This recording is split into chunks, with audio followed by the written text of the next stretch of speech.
धर्मवीर आनंद दिघे प्रतिष्ठान आयोजित चैत्र नवरात्र उत्सवाच्या निमित्तानं ठाणे शहरात भक्तिमय वातावरण निर्माण झाले। दरवर्षीप्रमाणे यंदाही ठाण्यातील संत तुकाराम महाराज मैदान इथे भव्य स्वरूपात चैत्र नवरात्र उत्सवाचं आयोजन करण्यात आले।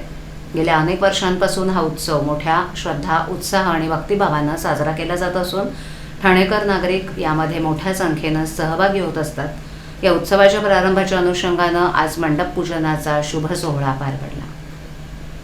महाराष्ट्र राज्याचे उपमुख्यमंत्री एकनाथ शिंदे यांच्या हस्ते आणि उपस्थितीत हा मंडप पूजन सोहळा विधिवत पार पडला। पारंपरिक पद्धतीनं मंत्रोच्चार, पूजा अर्चा आणि विधी करून मंडप पूजन करण्यात आलं। या प्रसंगी देवीच्या उत्सवाची सुरुवात मंगलमय वातावरणात करण्यात आली। चैत्र नवरात्र उत्सव हा हिंदू धर्मातील अत्यंत महत्त्वाचा आणि पवित्र उत्सव मानला जातो। या 9 दिवसांमध्ये देवी दुर्गेच्या विविध रूपांची पूजा केली जाते।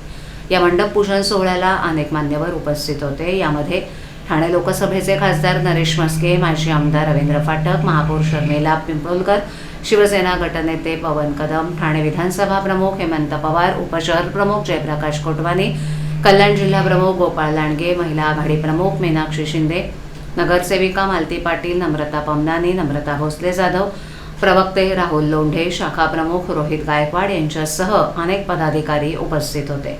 यावेळेला कोपरी विभागाचे विभाग प्रमुख, उपविभाग प्रमुख, शाखा प्रमुख, उपशाखा प्रमुख, महिला पदाधिकारी, युवा सेना कार्यकर्ते तसंच असंख्य नागरिक मोठ्या संख्येनं उपस्थित होते। सर्वांनी मिळून देवीची पूजा करून उत्सव यशस्वी होण्यासाठी प्रार्थना केली।